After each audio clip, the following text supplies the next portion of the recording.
My name is Numan Ahmad and student I am your maths teacher. उम्मीद करता हूँ कि आप सब लोग खैरियत से होंगे और उसके साथ साथ ये भी मैं उम्मीद करता हूँ कि आप लोगों ने जितना भी हमने अभी तक मैथमेटिक्स में अपना फर्स्ट 50% का कोर्स पढ़ लिया है, आप लोगों को उतने कोर्स की समझ आ चुकी है। आप लोग उतने कोर्स को अपने हैंडआउट्स ख़ुद बना चुके हैं, उतने कोर्स के अपने हैंडआउट्स ख़ुद बना चुके हैं। जहां आपको मेरे लेक्चर से क्वेश्चंस को अंडरस्टैंड करने की ज़रूरत पड़ी होगी, उम्मीद करता हूं कि आपने वहां से अंडरस्टैंड किया होगा। और उसके अलावा यूनिक नोट्स से जो हेल्प ली होगी, इनको मिला के आपने अपने नोट्स खुद प्रिपेयर करने हैं मैथमेटिक्स के इस सब्जेक्ट के स्पेशली। फिर ही आप देखेंगे कि आप मैथमेटिक्स में एक अच्छा स्कोर हासिल कर सकते हैं और लेटर ऑन भी आपको हायर क्लासेस में इस कोर्स का ज़रूर फ़ायदा होगा, क्योंकि ये सारा जो हम पढ़ रहे हैं these are all basics to study higher mathematics. Higher classes में मैथमेटिक्स को पढ़ने के लिए आपका ये फर्स्ट ईयर और सेकंड ईयर का जो मैथमेटिक्स का कोर्स है एफएससी लेवल में, वो सिर्फ बेसिक्स हैं आपके। उसमें आप बेसिक फार्मूलाज लर्न करेंगे, बेसिक रूल्स लर्न करेंगे। सेकंड ईयर में अगर चले जाएंगे तो आप basic rules for differentiation, limit, integration, इन चीज़ों को लर्न करेंगे। तो यहाँ के आपके नोट्स बनाए हुए आपको लेटर ऑन बहुत फ़ायदा देंगे। तो एक बात तो आपको आज ये ज़रूर मैं उम्मीद करता हूँ कि आपने ये कंप्लीट किए होंगे। दूसरा, हमने स्टूडेंट चैप्टर नंबर 4 जो है वो स्टार्ट किया हुआ है और हम आज के अपने इस लेक्चर में उम्मीद है कि इस चैप्टर को कंप्लीट कर लेंगे। 4.7 एक्सरसाइज एक हमारी रहती है, तो आज हमने 4.7 एक्सरसाइज के ऊपर डिस्कशन करनी है। सो 4.7 एक्सरसाइज जो है वो बोर्ड एग्ज़ाम के लिए भी इम्पॉर्टेंट है। जैसे कि मैंने पहले बताया हुआ है आप लोगों को कि हमने इस चैप्टर नंबर 4 को 2 हिस्सों में डिवाइड किया हुआ है और हमने उन्हीं 2 हिस्सों के हिसाब से इसको पढ़ा भी है। फर्स्ट पार्ट जो है वो उसमें फर्स्ट 3 एक्सरसाइजेस थी और लास्ट 3 एक्सरसाइजेस थी। ये एरिया मोस्टली लॉन्ग क्वेश्चंस का है और एग्ज़ाम में एक लॉन्ग पार्ट चैप्टर नंबर 4 से आना होता है। तो ये जो आपकी फर्स्ट 3 एक्सरसाइजेज और लास्ट 3 एक्सरसाइजेज हैं, ये एक लॉन्ग पार्ट, मतलब 80% जो है वो ये इसमें लॉन्ग क्वेश्चंस ही हैं और 20% के करीब कुछ शॉर्ट क्वेश्चन इसमें मौजूद हैं। तो एक लॉन्ग पार्ट जो है वो इसमें से आने के चांस हो सकते हैं। लेकिन जो सेकंड पार्ट है इसका स्टूडेंट चैप्टर नंबर 4 का, जो कि 4.4 एक्सरसाइज से लेकर 4.7 एक्सरसाइज तक है, इसमें आप समझ लें कि 50% शॉर्ट क्वेश्चंस की वेटेज है, 50% लॉन्ग क्वेश्चन है इस पोर्शन में। और ये पोर्शन बोर्ड एग्ज़ाम के पॉइंट ऑफ व्यू से ज़्यादा इंपॉर्टेंट है। एग्ज़ाम में ज़्यादातर इस पोर्शन से short as well as long questions आए हुए हैं, तो इसलिए ये पोर्शन आपको सारे का सारा बहुत अच्छी तरह प्रिपेयर होना चाहिए। 4.4 एक्सरसाइज, 5, 6 एंड 7 एक्सरसाइज को हम आज के लेक्चर में डिस्कस करेंगे। 4.7 एक्सरसाइज बुक सब लोग ओपन कर लें, रजिस्टर्स वगैरह अपने पास रखें, पेन वगैरह रेडी कर लें। जो बातें बताई जाएँ वो साथ साथ नोट करें। जो इम्पोर्टेंट MCQs की बात बताई जाए वो बुक के ऊपर हाईलाइट करें। जो रूल्स इस एक्सरसाइज में यूज़ होंगे, स्टिकी नोट्स लें, उसके ऊपर वो रूल्स लिखें और उनको एक्सरसाइज के ऊपर पंच कर लें, ताकि लेटर ऑन जब आप रिवीजन क्लासेस में आएँ और दोबारा आपको 4.7 एक्सरसाइज को ओपन करने का मौका मिले, या कॉलेज में आप पढ़ रहे हैं तो वहाँ आपको 4.7 एक्सरसाइज करवाई जा रही है, तो आपके पास वो सारा डाटा अवेलेबल हो कि ये हमने पढ़ा था, ये रूल्स हैं जिनकी हमें ज़रूरत पड़ेगी और उनकी मदद से आप एक्सरसाइज को आसानी से कंप्लीट कर लेंगे। तो ये चीज़ें होती हैं जिसको आप बेसिक प्रिपरेशन करके रखें। तो आप लोग सब स्टूडेंट 165 पेज पे आ जाएं। चैप्टर नंबर 4 है और एक्सरसाइज 4.7 करने के लिए जो हमें आर्टिकल की ज़रूरत है, हमने पहले वो डिस्कस करना है और फिर हम एक्सरसाइज की तरफ मूव करेंगे। तो स्टूडेंट, हमारा जो आज का चैप्टर 4 का टॉपिक है वो है nature of roots.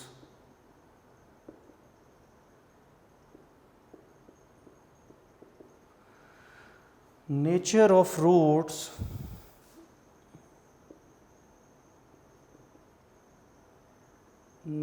of roots of a quadratic equation.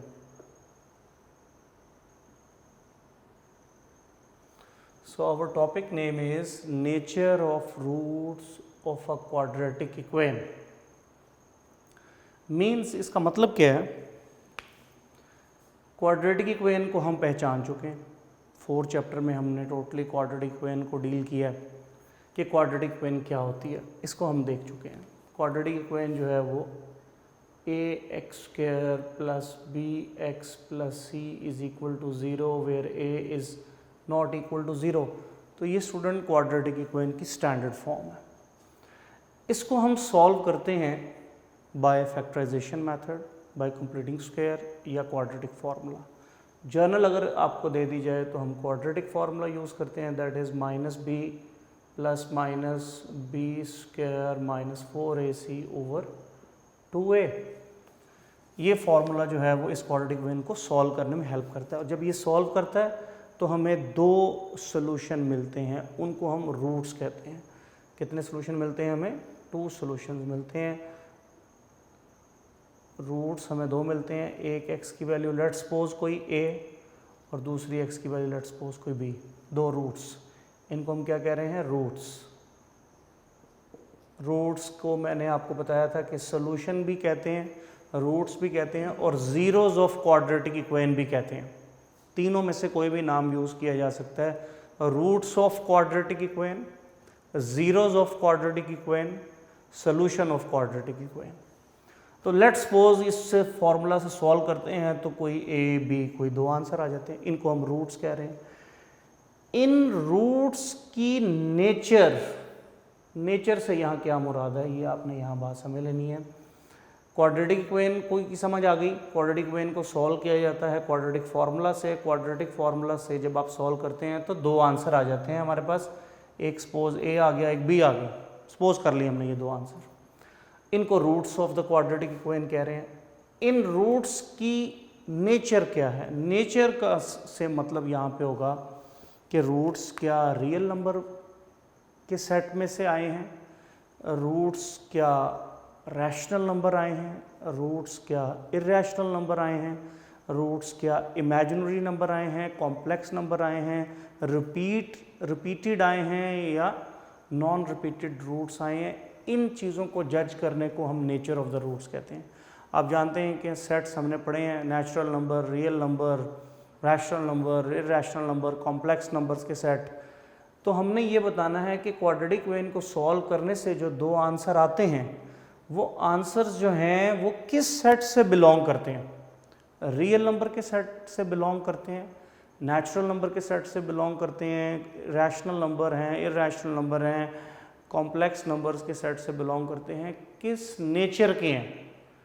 तो इन रियल नंबर के सेट को हम एक इसमें कंसिडर करेंगे और एक हम कॉम्प्लेक्स नंबर के सेट को कंसिडर करेंगे, क्योंकि जितने भी बेसिक सेट्स हैं, natural, whole number, rational, irrational, वो सब रियल नंबर में आ जाते हैं और उसके अलावा एक कॉम्प्लेक्स नंबर का सेट होता है। तो रियल नंबर के सेट के अंदर रैशनल और इर्रेशनल दोनों आ जाते हैं। हम इसको डिस्कस करेंगे इस आर्टिकल में और उसके अलावा हम कॉम्प्लेक्स नंबर को डिस्कस करेंगे कि कब रूट्स जो हैं वो कॉम्प्लेक्स नंबर की फॉर्म में आएंगे या इमेजिनरी नंबर की फॉर्म में आएंगे, कब रूट्स जो हैं वो रियल नंबर की फॉर्म में आएंगे या रियल नंबर में से फर्दर रैशनल रूट्स कब आएंगे, इर्रेशनल रूट्स कब आएंगे, ये हम चेक करना चाहते हैं।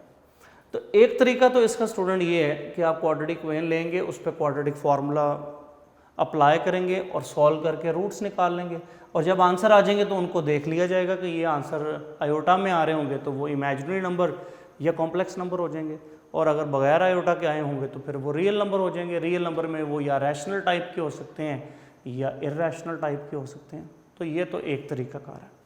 फिर सुन लें, एक वन वे क्या है नेचर ऑफ रूट चेक करने का, this is a long way. इसमें क्या होगा कि आप क्वाड्रेटिक इक्वेशन ले लेंगे, आप उस पर फैक्टराइजेशन लगा लें या क्वाड्रेटिक फार्मूला लगा के सॉल्व कर लिया, जैसा कि हम 4.1 में कर रहे थे, और हमें 2 रूट्स मिल गए। वो रूट्स को देख के हमें पता चल जाएगा कि ये रियल नंबर्स हैं, रिपीटेड हैं, नॉन रिपीटेड हैं, कॉम्प्लेक्स नंबर हैं, इमेजिनरी हैं, कैसे हैं। तो हम फिर डिसाइड कर लेंगे कि भाई ये रियल हैं या ये इमेजिनरी है या ये कॉम्प्लेक्स है। तो ये वे तो लॉन्ग है क्योंकि इसमें आपको क्वाड्रेटिक इक्वेशन को सॉल्व करना पड़ेगा, क्वाड्रेटिक फार्मूला लगाना पड़ेगा और फिर सारी कैलकुलेशन करनी पड़ेगी और फिर हमें आंसर पे मूव करना पड़ेगा। तो ये तो लॉन्ग वे है, ये हम इस एक्सरसाइज में अडॉप्ट नहीं करेंगे। वेरिफिकेशन के लिए आप कर सकते हैं, लेकिन वेरिफिकेशन की रिक्वायरमेंट एक्सरसाइज में नहीं है। सेकंड वे क्या है कि nature of roots of quadratic equation जो है वो आप और किस तरीके से आइडेंटिफाई कर सकते हैं कि हमें क्वाड्रेटिक इक्वेशन को सॉल्व ना करना पड़े। क्वाड्रेटिक इक्वेशन को बगैर सॉल्व किए, ना कोई हमने कंप्लीटिंग स्क्वायर मेथड यूज़ किया, ना हमने फैक्टराइजेशन की, ना हमने क्वाड्रेटिक फार्मूला यूज़ किया, तो ये सारे तीनों टेक्निक यूज़ किए बगैर हम कैसे बता सकते हैं कि इसके जो आंसर आएंगे वो इस सेट से बिलोंग करते होंगे, रिपीटेड होंगे या नॉन रिपीटेड होंगे, कॉम्प्लेक्स होंगे या रियल होंगे, कैसे होंगे, रूट्स की नेचर कैसी होगी, ये बगैर सॉल्व किए क्वाड्रेटिक इक्वेशन को हम कैसे बताएंगे। ये हमने इस आर्टिकल में सीखना है कि हम इस तरीके से ये बता सकते हैं। रूट्स क्या होंगे ये नहीं बताएंगे, रूट्स की नेचर क्या होगी कि वो रियल, जो भी कोई आएगा वो रियल से होगा, क्या आया है वो नहीं पता, लेकिन रियल से होगा ये पता चल सकता है, कॉम्प्लेक्स सेट से होगा ये पता चल सकता है, लेकिन क्या आंसर है ये नहीं पता चल सकता इस टॉपिक में। ये टॉपिक सिर्फ नेचर बता देगा कि ये रियल नंबर में से कोई आएगा आंसर, रिपीटेड आएगा या नॉन रिपीटेड आएगा, क्या आएगा वो ये आर्टिकल नहीं बताएगा। ये आर्टिकल सिर्फ नेचर बताएगा। अगर वो क्या आंसर आएगा तो फिर इसको सॉल्व ही करना पड़ता है। क्लियर? हमारा ताल्लुक सिर्फ नेचर तक है कि किस सेट से आंसर आएंगे, ये सिर्फ बताना को नेचर कहते हैं। तो वो अब आपने किस तरीके से डिसाइड करना है, तो ये मैं आपको एक रिपीट करता हूँ ये चीज़ें। क्वाड्रेटिक इक्वेशन है, क्वाड्रेटिक फार्मूला सॉल्व करता है। अब यहाँ एक बात बड़ी अहम है कि ये जो क्वाड्रेटिक फार्मूला है ना, इसमें ये जो दो आंसर, ये जो दो रूट्स आते हैं, ये दो रूट्स लाने की मेन रीज़न ये एक्सप्रेशन है इस क्वाड्रेटिक फार्मूला के अंदर, plus minus of radical expression ये जो बन रहा है। अब ये जो रेडिकल एक्सप्रेशन बन रहा है इसके अंदर जो एक्सप्रेशन है बी स्क्वायर माइनस 4ac, ये है मेन सोर्स हमारा इस आर्टिकल का, कि जब तक बी स्क्वायर माइनस 4ac की वैल्यू हमें नहीं पता चलेगी हम ये प्लस माइनस में दो वैल्यू क्या आ रही हैं ये डिसाइड नहीं कर सकते। इसका मतलब है कि important is b square minus 4ac। तो हम क्वाड्रेटिक फार्मूला में से इस चीज़ को अलग कर लेते हैं और इसको हम फार्मूला बना लेते हैं इस टॉपिक का। तो फार्मूला स्टूडेंट क्या बन गया, और इसको हम डिस्क्रिमिनेंट कह देंगे, और इन शॉर्ट आप इसको DISC फुल स्टॉप लिख लें, is equal to b square minus 4ac। Discriminated part of this quadratic formula के उसका कुछ पोर्शन हमने अलग कर लिया जो कि रूट्स की नेचर को डिसाइड करने में फार्मूले के अंदर अहम रोल प्ले कर रहा था। वो बी स्क्वायर माइनस 4ac वाली टर्म है, इसको सिर्फ हमने अलग कर लेना। फिर सुन लें कि ये जो बी स्क्वायर माइनस 4ac वाली क्वाड्रेटिक फार्मूला में टर्म है, इसका आंसर जो भी आता है फिर उसका स्क्वायर रूट लिया जाता है, उसका जो आंसर बनता है फिर प्लस माइनस में दो रूट अलग अलग होते हैं। तो इसका मतलब है कि मेन जो सोर्स है वो क्वाड्रेटिक फार्मूला में वो ये वाला एक्सप्रेशन है प्लस माइनस वाला। अब प्लस माइनस का आंसर उस वक्त तक नहीं मिलेगा जब तक बी स्क्वायर माइनस 4ac का आंसर ना पता चल जाए। तो फिर इसका मतलब हुआ कि सबसे मेन सोर्स तो वो हमारा बी स्क्वायर माइनस 4ac है। तो हमने उस बी स्क्वायर माइनस 4ac को अलग कर लेना है, वो हमारा बन गया डिस्क्रिमिनेंट। क्लियर? अब इसमें b, a और c ये क्या है, क्वाड्रेटिक इक्वेशन के कोफिशिएंट्स। तो आपने क्वाड्रेटिक इक्वेशन के कोफिशिएंट्स अलग करने हैं और उसके बाद ये फार्मूला में उनकी वैल्यूज़ लगा देनी है। अब हमारे पास इस आर्टिकल को 3 केसेस में डिवाइड कर दिया गया है। केस नंबर 1 कहता है कि इफ़ डिस्क्रिमिनेंट इज 0, कि अगर आपके पास कोफिशिएंट a, b, c जो क्वाड्रेटिक इक्वेशन से मिल रहे हैं वो ऐसे हैं कि जिनको इस फार्मूला में लगाने से 0 आ जाता है। क्लियर? तो इसका क्या मतलब लिया जाएगा? तो डिस्क्रिमिनेंट 0 को हम इस तरह भी लिख सकते हैं, b square minus 4ac is equal to 0, और इसको इस तरह भी लिख सकते हैं b square is equal to 4ac। ये तीनों एक ही बात है, MCQs में ये तीनों फॉर्मेट में से किसी फॉर्मेट में भी पूछा जा सकता है। अगर किसी क्वाड्रेटिक इक्वेशन के डिस्क्रिमिनेंट 0 हो जाता है या बी स्क्वायर का आंसर इक्वल टू 4ac आ जाता है या ये डिफरेंस 0 आ जाता है, तो इसका मतलब क्या है? This means roots of equation be real and equal. तो इसका मतलब ये लिया जाएगा कि वो जो क्वाड्रेटिक इक्वेशन है जिसके आपने ए बी सी इसमें पुट किए थे, उसके जो रूट्स आएंगे वो रियल नंबर के सेट से होंगे और इक्वल आएंगे। यानी अगर एक रूट, फॉर एग्जांपल अगर एक रूट 5 आ गया है तो दूसरा भी 5 ही होगा, रिपीट हो जाएंगे, इक्वल आ जाएंगे। So roots of equation be real and equal, दोनों रूट्स ही सेम आ जाएंगे अगर डिस्क्रिमिनेंट 0 हो जाएगा। तो इसको आप सिंपल एग्जांपल से ऐसे देख लें कि बी स्क्वायर माइनस 4ac अगर 0 हो जाता है तो क्वाड्रेटिक फार्मूला से तो हमें सिर्फ माइनस बी ओवर 2a बच गया। अब क्योंकि क्वाड्रेटिक इक्वेशन के रूट्स को तो 2 होते हैं, इसलिए अगर x की value minus b over 2a आ गई है तो दूसरी भी माइनस बी ओवर 2a ही काउंट की जाएगी। तो ये जो है वो फर्स्ट केस से हमें ये रिजल्ट मिलता है। तो ये जो मैंने एक साइड पे आपको बताई है बात, ये भी एज ए MCQ एग्ज़ाम में चीज़ पूछी जा सकती है कि अगर हम क्वाड्रेटिक फार्मूला में डिस्क्रिमिनेंट को 0 कर दें तो रूट्स क्या आएंगे, तो वो minus b over 2a minus b over 2a। Solution set जब हम लिखेंगे डेफिनेटली तो उसमें ये एक ही दफ़ा लिखा जाएगा क्योंकि सेट में कोई एलिमेंट रिपीट नहीं होता, फिर एक ही दफ़ा लिखा जाएगा लेकिन वो काउंट 2 ही दफ़ा किए जाएंगे। क्लियर हो गया स्टूडेंट्स? तो फर्स्ट केस ये है कि if discriminant is 0 then it means के roots of the quadratic equation be real and equal, तो वो रियल और इक्वल होंगे। ये है हमारा केस 1। केस 2 है, और ये बहुत अहम ऑब्जेक्टिव हैं 4 चैप्टर के बोर्ड एग्ज़ाम के लिए। 4.7 एक्सरसाइज में जो ये केसेस हैं ये 4 चैप्टर के बहुत अहम ऑब्जेक्टिव भी हैं। केस 2 ये है कि if discriminant is less than 0, कि अगर आपके पास क्वाड्रेटिक इक्वेशन ऐसी है कि जिसमें ए बी सी की वैल्यूज़ फाइंड करने के बाद लेस देन 0 आंसर मिल जाता है डिस्क्रिमिनेंट का, इसको हम इस तरह भी लिख सकते हैं b square minus 4ac less than 0 और B square less than 4ac, तीनों फॉर्म में से किसी तरह भी ये पूछी जा सकती है। तो इसका मतलब फिर क्या लिया जाएगा अगर ऐसा हो जाता है? डिस्क्रिमिनेंट लेस देन 0 का मतलब है कि नेगेटिव होगी वैल्यू डिस्क्रिमिनेंट की, 0 से लेस वैल्यूज नेगेटिव होती हैं। तो 0 से लेस नेगेटिव होने का मतलब डिस्क्रिमिनेंट का क्या होगा इस एक्सरसाइज में, कि इसका मतलब लिया जाएगा कि roots are complex oblique imaginary, roots are complex oblique imaginary. Complex number में भी आ सकते हैं, इमेजिनरी नंबर में भी आ सकते हैं। कॉम्प्लेक्स नंबर का मतलब है a plus b iota, imaginary का मतलब है कि just b iota. And unequal यानी नॉन रिपीटेड, रिपीट नहीं होंगे, 2 डिफरेंट वैल्यूज होंगी। सपोज एक अगर x is equal to iota है तो दूसरा हो सकता है माइनस आयोटा हो या 3 आयोटा हो, तो दोनों डिफरेंट रूट्स होंगे, इक्वल नहीं होंगे, अनइक्वल होंगे। कॉम्प्लेक्स हो सकते हैं या इमेजिनरी हो सकते हैं, मीन्स उनमें आयोटा प्रेजेंट होगा और वो अनइक्वल रूट्स होंगे अगर ऐसा हो गया डिस्क्रिमिनेंट के साथ। Hopefully all of you understand. ये आपके मैट्रिक के अंदर भी हैं, इसलिए मैं बहुत ज़्यादा टाइम इस पर यूज़ नहीं करूँगा, सिंपल आइडिया है। और केस 3 है if discriminant is greater than 0, इसका मतलब होता है कि पॉजिटिव वैल्यू हो गई है। If discriminant is greater than 0 means positive.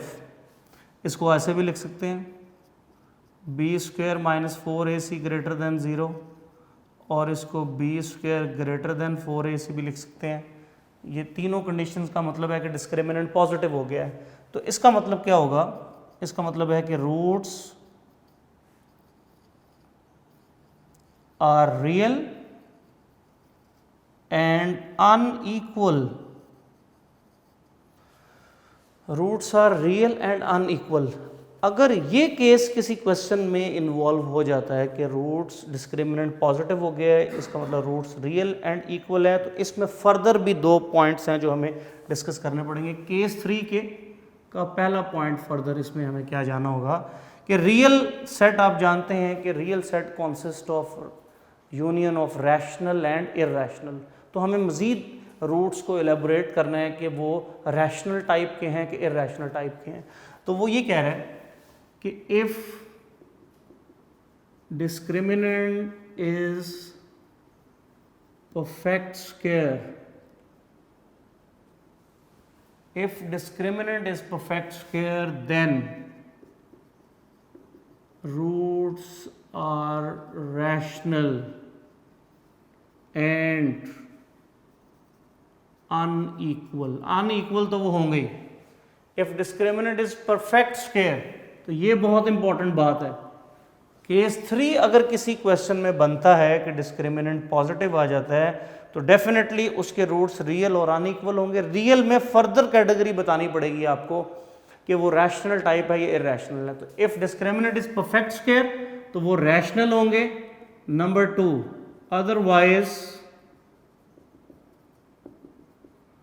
Otherwise irrational. तो फिर अदरवाइज जो है वो इरैशनल होंगे. अगर वो परफेक्ट स्क्वायर नहीं बन रहा होगा तो फिर वो इरैशनल होंगे. तो स्टूडेंट ये हमारा टॉपिक है आज का. ये उसकी थ्योरी थी, ये उसके एमसीक्यूज थे और इनसे रिलेटेड हमने 4.3 एक्सरसाइज स्टार्ट करनी है. मैं इस टॉपिक को रिपीट कर देता हूँ. टॉपिक है nature of roots of quadratic equation. इसका मतलब ये है कि क्वाड्रेटिक इक्वेशन के जो रूट्स सॉल्व करने के बाद आते हैं उनकी नेचर क्या है, वो किस सेट से बिलोंग करते हैं, रियल नंबर से, रैशनल नंबर से, इरैशनल नंबर से, कॉम्प्लेक्स नंबर से, किस से बिलोंग करते हैं, ये हमें बताना है बगैर सॉल्व किए हुए क्वाड्रेटिक इक्वेशन को. ये अहम बात है कि क्वाड्रेटिक इक्वेशन को अगर सॉल्व ही कर लिया तो फिर तो हमें आंसर पता चल ही जाएगा कि कैसा है. तो इस एक्सरसाइज में हमने बगैर क्वाड्रेटिक इक्वेशन को सॉल्व किए, जो हमने फर्स्ट एक्सरसाइज में 3 टेक्निक्स पढ़ी हैं, उनकी मदद के बगैर हमने किसी और वे से ये बताना होगा कि ये क्वाड्रेटिक इक्वेशन को जब सॉल्व किया जाएगा तो जो आंसर आएंगे वो इस सेट के होंगे. क्या आंसर है ये नहीं पता, लेकिन वो किस नेचर के हैं ये मालूम होगा कि वो रियल नेचर के हैं या वो कॉम्प्लेक्स नेचर के हैं. तो उसके लिए हमने क्या करना है कि जो ज़ाहिर बात है जो भी नया आर्टिकल है वो प्रीवियस नॉलेज बेस होगा. तो हमने क्वाड्रेटिक इक्वेशन को सॉल्व करने का जो क्वाड्रेटिक फार्मूला पढ़ा है उस फार्मूला के अंदर से ये जो रेडिकल वाला एक्सप्रेशन है उसमें b² - 4ac ये हमारा मेन सोर्स है इस आर्टिकल. इसकी वजह से रूट्स का डिसीजन होता है. तो b² - 4ac को हम डिस्क्रिमिनेंट का नाम दे देंगे. ये हमारा फार्मूला बन गया 4.7 एक्सरसाइज के लिए. अब इस फार्मूले के 3 केसेस हैं कि अगर ऐसा हो जाए तो इसका क्या मतलब है, अगर ऐसा हो जाए तो इसका क्या मतलब है. केस 1 कहता है कि अगर डिस्क्रिमिनेंट 0 हो जाए, यानी आप क्वाड्रेटिक इक्वेशन के कोफिशिएंट्स a b c लेकर डिस्क्रिमिनेंट के फॉर्मूले में पुट कर दें और अगर 0 आ जाए, सारे कैंसिल हो जाए, तो इसका मतलब होगा कि उस इक्वेशन के रूट्स रियल हैं और इक्वल हैं, यानी दोनों सेम ही वैल्यूज आ जाएंगी. इसकी एग्जांपल मैंने यहाँ भी बता दी थी कि आप जनरल फार्मूला में अगर ये 0 कर दें तो -b/2a बच जाता है, तो ये एक ही वैल्यू बच गई है. अब क्वाड्रेटिक इक्वेशन की डिग्री 2 होती है, इसके 2 आंसर हर सूरत में होने होते हैं, तो फिर दूसरा भी वही -b/2a ही काउंट किया जाएगा. फिर केस 2 है कि अगर डिस्क्रिमिनेंट में आप a b c लगाते हैं तो वो नेगेटिव आंसर देता है नेगेटिव में. तो ये इस फॉर्मेट में भी हो सकता है, इस फॉर्मेट में भी हो सकता है. ये मैंने जो डिफरेंट फॉर्मेट लिखे हैं ये एमसीक्यूज के लिए लिखे हैं कि एमसीक्यूज में हो सकता है ऐसे लिखा आ जाए कि रूट्स जो हैं वो कॉम्प्लेक्स हैं और अनइक्वल हैं, तो कौन सी ऑप्शन ट्रू होगी. तो b² < 4ac भी हो सकता है ये ऑप्शन लिखी हो सकता है इस तरह लिखी हो सकता है इस तरह लिखी हो. तो ये आपको तीनों फॉर्मेट आनी चाहिए उसकी. So if discriminant is negative, so roots are complex या imaginary and unequal, और साथ वो unequal होंगे, यानी दोनों रूट डिफरेंट आएंगे. केस 3 है if discriminant is greater than 0, इसको इस फॉर्मूले में भी लिख सकते हैं, इस फॉर्मूले में भी लिख सकते हैं, एक ही बात है. तो roots are real and unequal. अगर केस 3 किसी क्वेश्चन में आता है तो रियल को फर्दर हमें एक्सप्लेन करना पड़ेगा कि रियल में ये रैशनल है या इरैशनल है.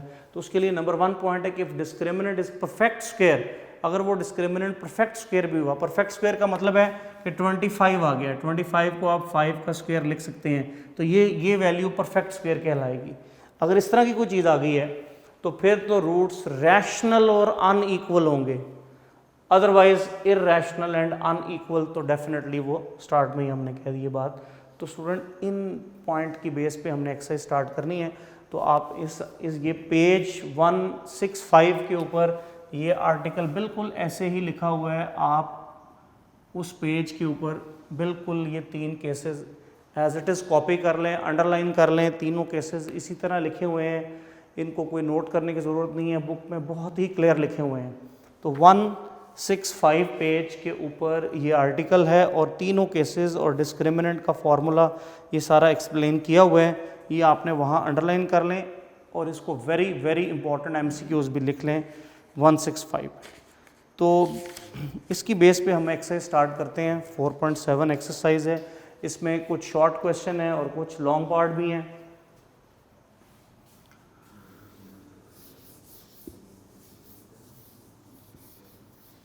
ओके, तो इम्पोर्टेंट नोट क्या है कि फॉर्मूला जो हम इस एक्सरसाइज में यूज़ कर रहे हैं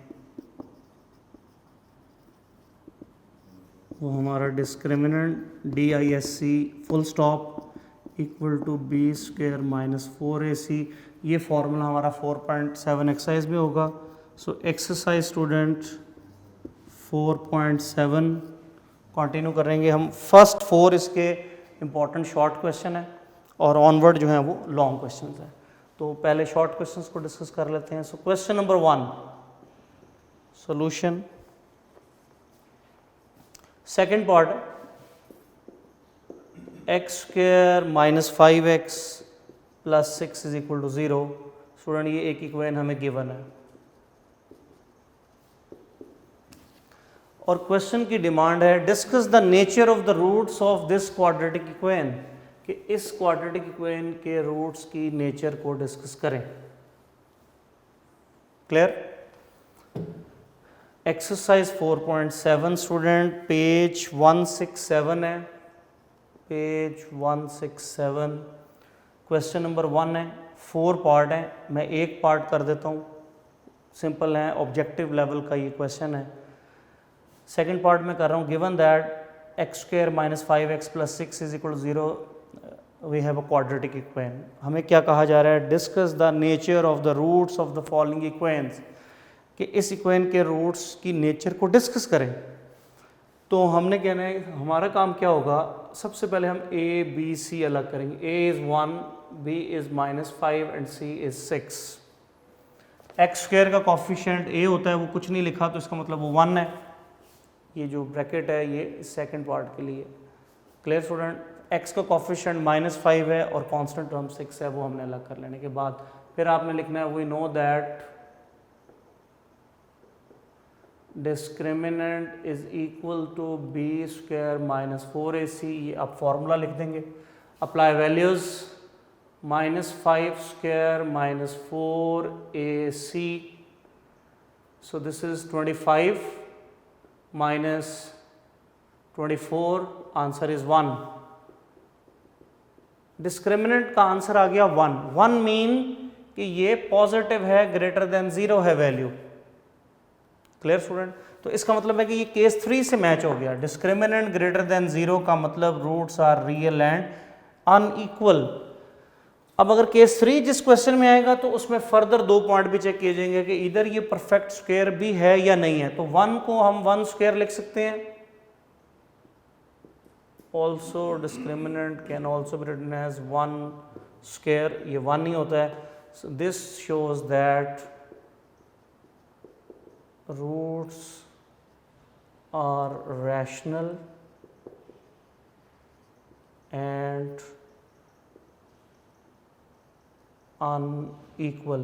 तो क्योंकि ये डिस्क्रिमिनेंट परफेक्ट स्क्वायर बन गया, सो दिस मीन्स के रूट्स रैशनल एंड अनइक्वल होंगे। इसके केस 3 बना, इसमें यहाँ रफली लिख लें केस नंबर 3 और उसका फर्स्ट पार्ट यहाँ फुलफिल हो रहा है कि ये डिस्क्रिमिनेंट परफेक्ट स्क्वायर बन गया था, तो सो ये रैशनल और अनइक्वल होंगे। तो ये है सेकंड पार्ट। क्वेश्चन नंबर आपका 1 जो है वो बिल्कुल इस पैटर्न से कंप्लीट होगा।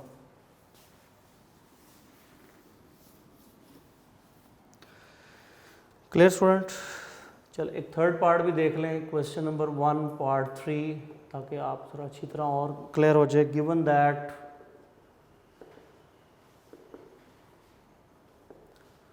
2x² - 5x + 1 = 0, A is 2। 1 question के जितने भी पार्ट है सॉल्व करने का तरीका यही रहेगा कि सबसे पहले आपने A, B, C अलग करने हैं। उसके बाद we know that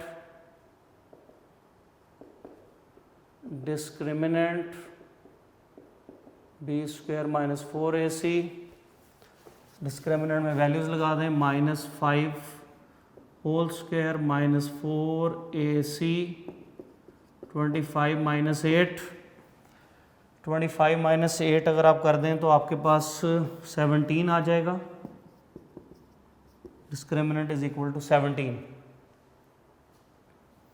17 means greater than 0 है, इसका मतलब केस 3 बन गया। फिर अब आपने ये देखना है कि क्या ये परफेक्ट स्क्वायर है, तो 17 किसी का स्क्वायर नहीं बन सकता, इसका मतलब है कि this discriminant is not in the form of perfect square. So discriminant is not in the form of perfect square.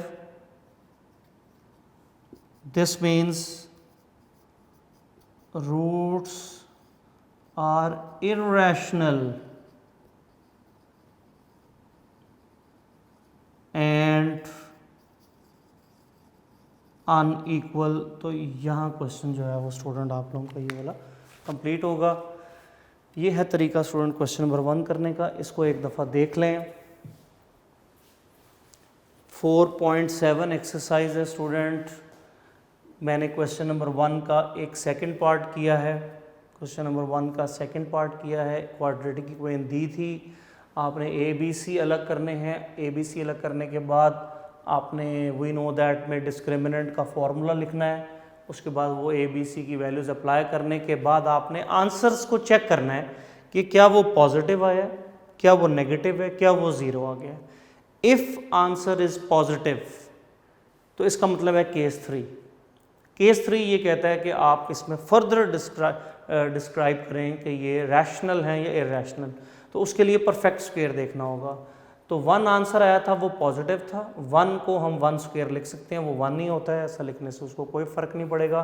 तो इसका मतलब है कि केस 3 का फर्स्ट पार्ट बन गया है कि so the roots are rational and unequal. तो इस तरह आपका ये पहला सेकंड पार्ट कंप्लीट हो जाएगा। फिर 1 का थर्ड पार्ट भी कर लिया, क्वाड्रेटिक इक्वेशन दी है, ए बी सी अलग किए, वी नो दैट डिस्क्रिमिनेंट का फॉर्मूला लिखा, वैल्यूज़ अप्लाई कर दी और डिस्क्रिमिनेंट का आंसर 17 आ गया, which is again greater than 0। Greater than 0 का मतलब है केस 3 है। केस 3 में आपको फर्दर भी जाना पड़ेगा कि वो रैशनल है या इरैशनल है। तो 17 परफेक्ट स्क्वायर नहीं बनता। So discriminant is not in the form of perfect square, perfect square की फॉर्म में नहीं है। दिस मीन्स के roots are irrational and unequal. तो फिर रूट्स हम इरैशनल और अनइक्वल पे चले जाएंगे। केस 3 का सेकेंड पार्ट यहाँ पे यूज़ हो गया है इस क्वेश्चन को कंप्लीट करने के लिए। तो मुझे उम्मीद है कि आप सबको ये क्वेश्चन समझ आ गया होगा। सिंपल है, बोर्ड एग्जाम में ये ज़्यादातर एमसीक्यूज लेवल पे आता है या ये ऑब्जेक्टिव है। नेक्स्ट मूव करते हैं student, question number 2। Question number 2 दोनों पार्ट ही इंपॉर्टेंट क्वेश्चन है।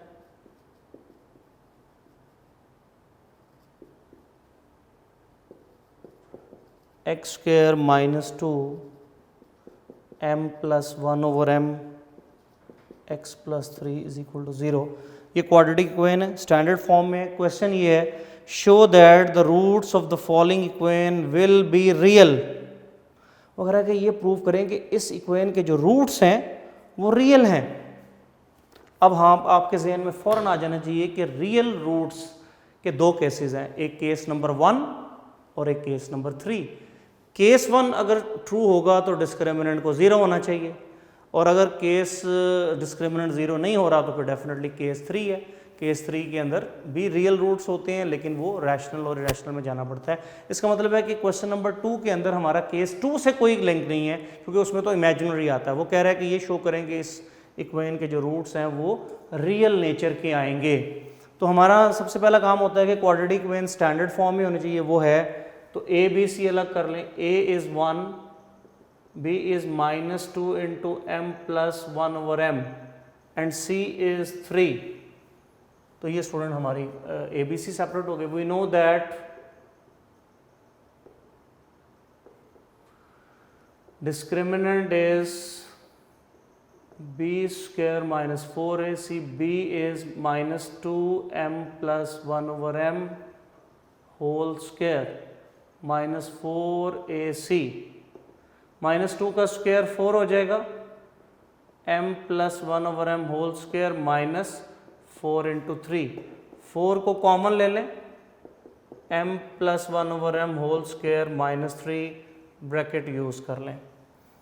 ओके स्टूडेंट, सिंप्लीफाई कर रहे हैं, a + b होल स्क्वायर का formula a² + b² + 2ab -3 m² + 1/m², ये कैंसिल हो जाएगा, +2 -3 m² + 1/m² -1। ये हमारे पास स्टूडेंट डिस्क्रिमिनेंट को हमने जितना मैक्सिमम सिंप्लीफाई हो सकता था वो कर लिया है, हमारे पास ये रिजल्ट आ गया। क्लियर होगी बात? अच्छा, अब हमने ये देखना है, ये और तो सिंप्लीफाई हो नहीं रहा, जीरो भी नहीं हो रहा है क्योंकि कोई कटिंग नहीं हो रही है। इसका मतलब है कि ये केस 1 तो ना बना, केस 1 में तो डिस्क्रिमिनेंट को 0 होना चाहिए था, तो 0 तो ये आ नहीं रहा क्योंकि ये एक्सप्रेशन कुछ बच गया। अब उसके बाद फिर इसका मतलब है केस 1 तो डिलीट हो गया। अब दूसरा रियल का केस जो है वो केस नंबर 3 है। केस नंबर 3 कहता है कि डिस्क्रिमिनेंट को हर सूरत में ग्रेटर देन 0 यानी पॉजिटिव होना चाहिए, जो उनसी मर्जी वैल्यू उसमें आ जाए, लेकिन आंसर एट द एंड जो है वो पॉजिटिव होना चाहिए। तो हम अब ये जज करते हैं कि क्या इस एक्सप्रेशन में m की वैल्यू जो है वो जो भी अप्लाई की जाए, क्या आंसर इस सारे का हमेशा 0 से बड़ा आता है या नहीं। तो स्टूडेंट, अगर आप यहाँ m की वैल्यू हो सकता है इतनी स्मॉल, रियल नंबर में से कोई भी सिलेक्ट कर सकते हैं एक्सेप्ट 0, क्योंकि क्वेश्चन में आगे मेंशन है कि आप इसमें m is not equal to 0, वो जो लिखा हुआ है ना m आगे .0, उसका मतलब यही है कि m is not equal to 0, कि m की वैल्यू 0 इसमें नहीं हो सकती, उसके अलावा आप कोई भी कंसिडर कर सकते हैं। तो स्टूडेंट, उसके अलावा हो सकता है कोई डेसिमल वैल्यू इतनी स्मॉल हो कि वो ये दो टर्म का आंसर 1 से लेस हो जाए। अगर 1 से लेस होगा इन दोनों का सम, तो फिर जब इसको और 1 को सब्ट्रैक्ट करेंगे तो 1 का साइन नेगेटिव बड़ा होगा, जिसकी वजह से ओवरऑल आंसर नेगेटिव में आ जाएगा। तो अगर डिस्क्रिमिनेंट नेगेटिव हो, वो तो केस 2 बनता है कॉम्प्लेक्स नंबर्स वाला, तो हमें तो रियल बनाना है। इसका मतलब है कि इस एक्सप्रेशन से हमें नेगेटिव आने के चांस मिल सकते हैं किसी m के ऊपर, अगर वो m ऐसा हो जिनका सम करने से 1 से छोटी वैल्यू बन जाए, तो हमें नेगेटिव के चांस मिल सकते हैं। इसलिए हमने वो पॉसिबिलिटी सारी डिलीट कर देनी है कि हमें नेगेटिव के चांस ना ही मिले, क्योंकि हमें तो पॉजिटिव रिक्वायर्ड। तो फिर थोड़ी और सिंप्लीफिकेशन रिक्वायर्ड है। -1 को मैं -2 + 1 लिख सकता हूँ, -1 को मैंने -2 + 1 लिख दिया। अब पहली 3 टर्म जो है वो m - 1/m होल स्क्वायर का फॉर्मूला बन गई, a² + b² -2ab, m और 1/m, जैसे ये ab में कैंसिल हो जाता है, वो समझो यहाँ भी कैंसिल था, तो आपने उसको फॉर्मूला में मर्ज कर दिया m - 1/m होल स्क्वायर में। अब देखते हैं कि क्या ये एक्सप्रेशन में जो थोड़ी सी चेंजेस की हैं कि इस एक्सप्रेशन से हमें नेगेटिव आंसर मिलने के पॉसिबिलिटीज़ हैं। तो देखें स्टूडेंट, अगर m यहाँ कोई नेगेटिव भी आ जाए तो इस स्क्वायर की वजह से ये ब्रैकेट के अंदर सारा आंसर पॉजिटिव हो जाएगा, क्योंकि इवन पावर अगर हो तो आंसर पॉजिटिव हो जाता है। और पॉजिटिव आंसर में कोई +1 हो रहा है तो फिर भी पॉजिटिव, फिर वो वैल्यू +4 से मल्टीप्लाई हो रही है तब भी पॉजिटिव। इसका मतलब है कि ये जो सिंप्लीफिकेशन में एक्सप्रेशन बच गया, ये ऐसा एक्सप्रेशन है जो हमें कभी भी नेगेटिव आंसर नहीं देगा, हमेशा कोई ग्रेटर देन 0 आंसर ही मिलेगा इस एक्सप्रेशन में किसी m के ऊपर। तो लिहाजा डिस्क्रिमिनेंट इस केस में ग्रेटर देन 0 हो गया है। ग्रेटर देन 0 डिस्क्रिमिनेंट हो जाए, ये हमारा सारा आंसर ग्रेटर देन 0 होगा हमेशा for all m। Discriminant greater than 0 हो जाए तो केस 3 होता है। केस 3 कहता है कि आपने देख लेना है कि ये परफेक्ट स्क्वायर भी है या नहीं है। तो ये होल स्क्वायर नहीं बन रहा है, यहाँ सबका होल स्क्वायर नहीं बन रहा है, तो ये discriminant is not in the form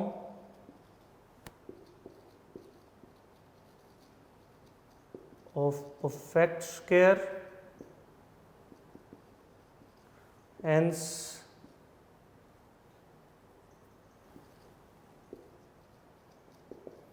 roots are real और रियल में इररेशनल नेचर के, एंड अनइक्वल होंगे। तो यहाँ ये क्वेश्चन स्टूडेंट कंप्लीट हो जाएगा। तो हमने बता दिया कि रूट्स यस, इसके रूट्स रियल आते हैं और परफेक्ट स्क्वायर ना होने की वजह से वो इररेशनल एंड अनइक्वल के होंगे। तो केस 3 में रियल हमने इसमें प्रूव कर दिया, यही उसने प्रूव करने के लिए कहा था। थोड़ा सा मैं रिपीट कर देता हूँ। क्वेश्चन नंबर 2 था, quadratic way in standard form में थी, उसमें से हमने ABC अलग किए, डिस्क्रिमिनेंट के फॉर्मूले में पुट किया, सिंप्लीफाई किया। सिंपल सिंप्लीफिकेशन है, 4 कॉमन ले लिया हुआ है, ये 4 × 3 है तो 4 कॉमन ले लिया, बाकी ये चीज़ रहेगी a + b whole square, formula open किया, यहाँ से 2 बच गया, 2 - 3 -1। यहाँ एक्सप्रेशन को हमने रोका है, इस एक्सप्रेशन में नेगेटिव होने के चांस हैं किसी m की वैल्यू पर, इसलिए हमने इसको इनफ नहीं समझा, हमने आगे कंटिन्यू किया। इसमें थोड़ी और चेंजेस की, -1 को -2 + 1 लिखा, ऐसा -1 को लिख सकते हैं। फिर पहली 3 टर्म फॉर्मूला बन गया a - b होल स्क्वायर का, उसमें मर्ज कर दिया और +1। अब m अगर नेगेटिव भी हो जाए तो होल स्क्वायर की वजह से ये ब्रैकेट वाले एक्सप्रेशन का आंसर हमेशा पॉजिटिव होगा। Positive +1 positive, positive × 4 positive. इसका मतलब है कि ये जो एक्सप्रेशन डिस्क्रिमिनेंट का बच गया इस क्वेश्चन में, इससे हमेशा पॉजिटिव आंसर ही मिलेगा जब हम कोई m की वैल्यू लगाएंगे। तो पॉजिटिव मिलेगा तो सो डिस्क्रिमिनेंट ग्रेटर देन 0 हो गया। डिस्क्रिमिनेंट ग्रेटर देन 0 का मतलब केस 3 है, और केस 3 में डिस्क्रिमिनेंट परफेक्ट स्क्वायर नहीं बन रहा, सो लिहाजा रूट्स रियल हैं और इररेशनल अनइक्वल टाइप के रूट्स होंगे। तो ये स्टूडेंट क्वेश्चन नंबर 2 था। सेकंड पार्ट बिल्कुल इसी तरह आप अटेम्प्ट करेंगे, उसमें भी सिंप्लीफाई करके एक्सप्रेशन ऐसा बनाना है कि डिस्क्रिमिनेंट ग्रेटर देन 0 ही निकले। तो डिस्क्रिमिनेंट आगे देख लें, वो परफेक्ट स्क्वायर अगर हुआ तो वो रियल और रैशनल हो जाएंगे, ना हुआ तो रियल और इरेशनल ही हो जाएंगे। सेकंड पार्ट जो इस क्वेश्चन का है वो इट्स योर होमवर्क। होमवर्क में स्टूडेंट अभी तक क्वेश्चन नंबर 1 का फर्स्ट पार्ट और फोर्थ पार्ट है, और क्वेश्चन नंबर 2 का सेकंड पार्ट है। बिल्कुल इसी पैटर्न पे जो है वो होगा। तो यहाँ तक स्टूडेंट आप वो काम करें, फिर इंशाल्लाह नेक्स्ट लेक्चर में मुलाकात होगी। अपना बहुत ख्याल रखिएगा।